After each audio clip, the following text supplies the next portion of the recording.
Morning, everybody. Good to see you all. Right, this morning we're talking about farming God's way. We were in Kenya with my daughter. We met one of her friends who was an American, and she and her husband and her family were out there to demonstrate how to farm God's way to the locals. And these guys here actually are also farming God's way. It's a South African charity, I believe. And there are only two things I remember about the conversation. The first one was that they'd found a snake in their utility room, which had caused a bit of despondency in the ranks. And secondly, that actually it had been hard going. The locals hadn't been terribly impressed with farming God's way until drought had hit the land, and they were starting to realize that the Americans actually had rather better grass and forage for their cattle. And so interest was finally starting to grow. So that's where the name for the sermon came from, anyway. Now, last week we looked at how God created the world, created us too. We're creatures, not the creator, though uniquely made in God's image. And Genesis 2:15 tells us that the Lord took the man and put him in the Garden of Eden to work it and to take care of it. And that went well until the fall came and we disobeyed God and we were pulled apart. And since then, working has become a whole lot more difficult. So then we find ourselves in this passage in Deuteronomy at about 1400 BC. That's the Bronze Age in UK terms. The Israelites are about to move into Palestine, to move into the promised land. And through Deuteronomy, Leviticus, Exodus, and so on, Moses is passing on to the Israelites God's instructions for how they are to live in the promised land as a fallen people. So we're going to have a look at that today and see what messages it may have for us. Now, the first thing you'll have noticed in the reading from Deuteronomy is this blessings and curse. So we have, first of all, if we obey God's teachings, then we will be blessed in the city and blessed in the country. The fruit of our womb will be blessed, and the crops of our land, and the young of our livestock. The calves of your herds and the lambs of your flocks, your basket and your kneading trough will be blessed. You will be blessed when you come in and blessed when you go out. On the other hand, if you stray, then you will be cursed in the city and cursed in the country. Your basket and your kneading trough will be cursed. The fruit of your womb will be cursed, and the crops of your land and the calves of your herds and the lambs of your flocks, you will be cursed when you come in and cursed when you go out. So, and that's just one passage, but if throughout the Old Testament, really, there is this thought that the land is in a way a barometer of how well the Israelites are following God's law. So when they are obedient and so on, then things go well. And when they are disobedient, things go less well. So in Hosea chapter 4, we read this: "Hear the word of the Lord, you Israelites, against the Lord, because the Lord has a charge to bring against you who live in the land. There is no faithfulness, no love, no acknowledgement of God in the land. There is only cursing and lying and murder and stealing. They break all bounds, and bloodshed follows bloodshed. Because of this, the land dries up, and all who live in it waste away. The beasts of the field, the birds in the sky, and the fish in the sea are all swept away." So there is this thought that the land is a barometer, and we'll come back to that a little later. But I also want to suggest there are some general principles for us in the instructions that Moses passed on to the Israelites that are equally valid for us. So the first one is that we should have, as it were, an attitude of gratitude. In Deuteronomy 12, it says this, but you will, let me do a bit of preamble first. In those days, people were often forced to pay tax to the local king. That was something they just had to do, and they were coerced into it. This is the tithe. God doesn't need that money. He passes it very generously on to the priests in the temple, but it's to be a sign of thanksgiving, a thank offering, as it were, for all of his providence to the Israelites. So in Deuteronomy 12, it says this: "But you will cross the Jordan and settle in the land the Lord your God is giving you as an inheritance, and he will give you rest from all your enemies around you, so that you will live in safety. Then to the place the Lord your God will choose as a dwelling for his name, there you are to bring everything I command you, your burnt offerings and sacrifices, your tithes and your special gifts, and all the choice possessions you have vowed to the Lord. And there rejoice before the Lord your God, you, your sons, your daughters, your male and female servants, and the Levites from your towns."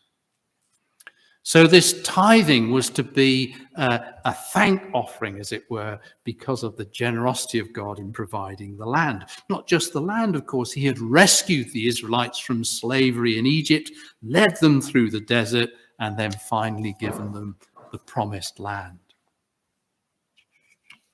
Secondly, we see that God is in it for the long haul. He's interested in the long-term fertility and the longevity of the land. And we see this in the Sabbath principle. In Exodus 23, it says this: "For 6 years you are to sow your fields and harvest the crops, but during the 7th year let the land lie unplowed and unused. Then the poor among your people may get food from it, and the wild animals may eat what is left.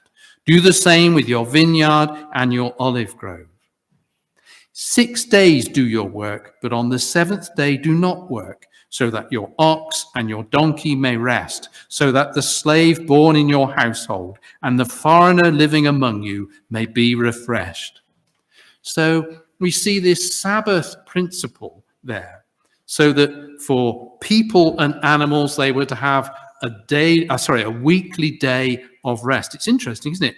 That doesn't just include the Israelites, but their slaves, their foreigners, and their animals. And then the land was to have a rest every 7 years. It was to lie fallow, and this was in part to help the fertility of the land, and we know that as a well-established principle now, don't we? But also to provide for the poor. It was somewhere they could go and get food. Which leads us into our third point and final point, which is all about sharing the love. There's something about having got all this provision from God that says, look, therefore you should tackle poverty and inequality. So we've heard how leaving the land fallow was in part to help the poor. You may know that there was a gleaning law. So when they harvest a field of wheat or barley, they were to cut down the crop, but not completely to the edge. So they were to leave a strip all around the field that would be left so that the poor could come along and take the grain from it. Didn't specify how wide that band had to be, but they weren't to harvest right up to the edge of the field. They were only to take one harvest. Now, I don't know that makes much difference with grain because I don't think it grows back. But with crops like grapes and olives, then, they don't all come ripe at the same time. But you were only allowed to take one pass at that crop, and then the rest was to be left, partly because it would drop to the ground and renew the ground, and partly because the poor could then take it. And also there was the year of Jubilee. In Leviticus 25, verse 23, it says, "The land must not be sold permanently, because the land is mine, and you reside in my land as foreigners and strangers." We reside in his land as foreigners and strangers. Worth thinking about, bearing in mind the crisis in Ukraine. The way it worked out in Israel was that people didn't buy the land permanently. They bought the land, as it were, on leasehold for whatever was left of the 50 years until the year of Jubilee was declared. Then they would blow these horns. This picture is by a Jewish artist. You may just be able to see some squiggles, which are meant to be, I think, the Jubal horn that they blew to announce Jubilee. And at that point, the land that had been sold was returned to its original owner. So if my father had made a huge mess of the farm, got into debt and had had to sell it, it would come back to me after so many years, and I could have another go at making that farm a success. It was a way of making sure that the gap between the richest and the poorest didn't grow too large. And finally, one topical reference, Deuteronomy 20:19 says, when you lay siege to a city for a long time, fighting against it to capture it, do not destroy its trees by putting an axe to them, because you can eat their fruit. Do not cut them down. They were allowed to cut down trees that were only for wood, but fruit trees and nut trees, they could take the fruit and nuts, but they weren't to cut the trees down, so that when the siege was over, the people of the land weren't impoverished and left destitute. I wonder what message that has for Putin right now. So, we've seen these three principles, that we should have an attitude of gratitude, that God is in it for the long haul, and we are about to share the love. We said earlier that the land is a barometer of how things are going. So I wonder what it's saying to us, because we've seen, haven't we, storms, wildfires, floods, droughts, hurricanes, and typhoons. And it's not that those things were exactly unusual, but suddenly they are far fiercer and far more frequent. Something that was a once in every 100-year storm is happening every 3 or 4 years. So it's not just hotting up, it's becoming way more unpredictable, our climate, and way more extreme. That's difficult in the UK. If you live in sub-Saharan Africa or in parts of Australia, then it becomes almost impossible to farm and live in those lands because it's just too unpredictable. So clearly, the land as a barometer is telling us there is something wrong. We need to do something about this.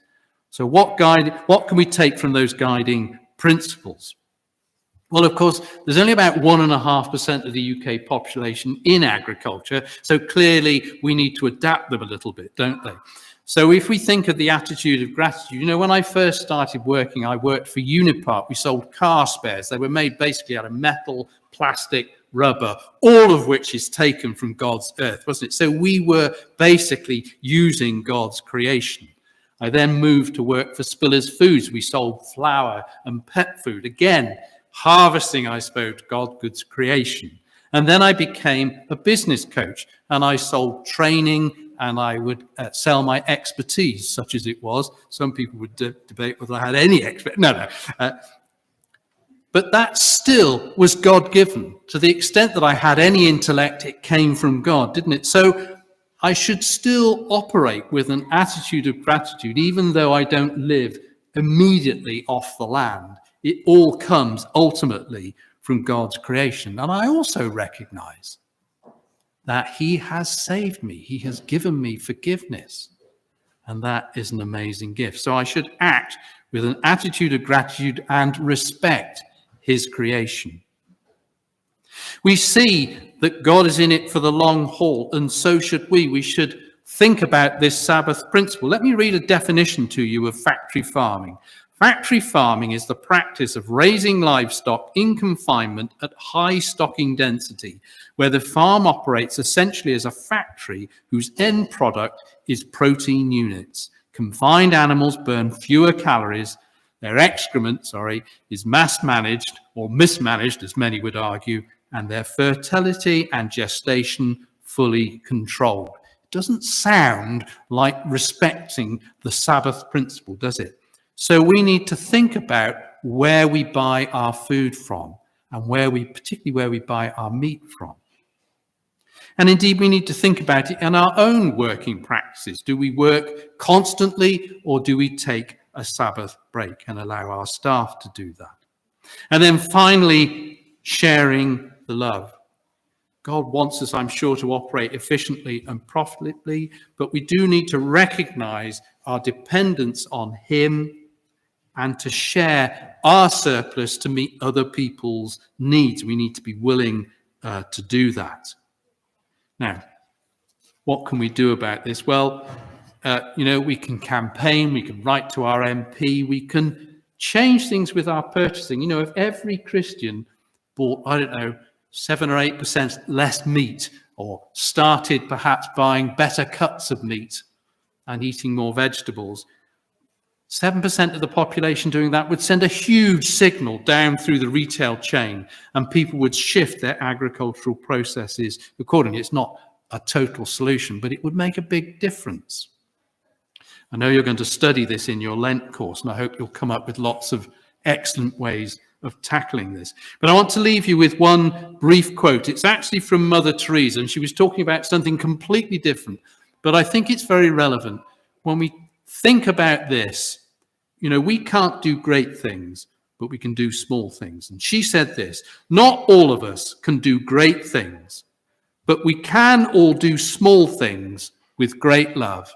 And that is my prayer, that we will all think about what small things we can do with great love to look after God's creation. Amen.